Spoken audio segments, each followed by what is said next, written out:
मुंडकावर पाय, या प्रशांत कोरटकरचं करायचं काय? खाली मुंडकावर पाय. आपण उमरगा शहरातील सर्व व्यापारी महासंघाच्या पदाधिकाऱ्यांना आणि दुकानदारांना विनंती केली, त्यानुसार आपण जे बंद जाहीर केला होता 8 मार्चचा, त्या बंदला फार मोठ्या प्रमाणामध्ये उत्स्फूर्त प्रतिसाद व्यापाऱ्यांनी दिलेला आहे. त्याबद्दल सगळ्यात पहिल्यांदा त्या व्यापारी महासंघाचं अभिनंदन करतो.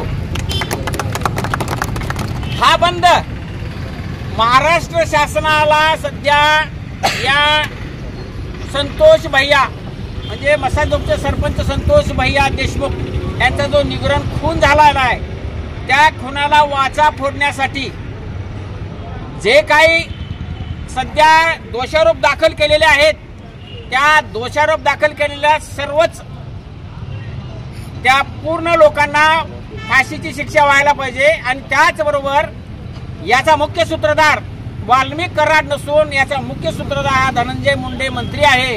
ह्या सर्व महाराष्ट्राच्या जनतेचं ठाम मत आहे. त्यामुळे महाराष्ट्र शासनाला या कारवाईमध्ये कुठलीही दिरंगाई होऊ नये म्हणून दबाव वाढवा म्हणून उमरगा तालुक्यातील सकल मराठा समाजाच्या व सर्व धर्मीयाच्या लोकांनी आजचा हा बंद पुकारलेला आहे. यापूर्वी आम्ही महाराष्ट्र शासनाला वारंवार निवेदन दिलेलं आहे. त्या निवेदनाचा कुठलाही काही परिणाम होत नाही म्हणून आज आम्हाला या सर्व लोकांना उमरगा बंद करायची वेळ आलेली आहे. यापुढे सुद्धा कारवाई जर लवकर नाही जर झाली, धनंजय मुंडेला सहारोपी जर नाही केलं, प्रशांत कोरटकर जे छत्रपती शिवाजी महाराजांबद्दल आणि संभाजी महाराजांबद्दल जे वाईट बोलला त्याला जर अटक नाही झाली आणि त्या राहुल सोलापूरकरला जर अटक नाही झाली तर हा उद्रेक हा 100% आणि मोठ्या प्रमाणामध्ये होणार आहे. याची दखल महाराष्ट्र शासनाने घ्यायला पाहिजे.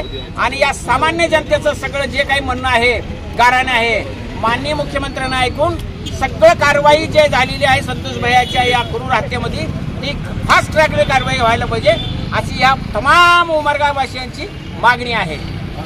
या बंदमध्ये सर्व लोक सामील झालेले आहेत. त्याबद्दल सर्वांचे हार्दिक आभार आणि धन्यवाद.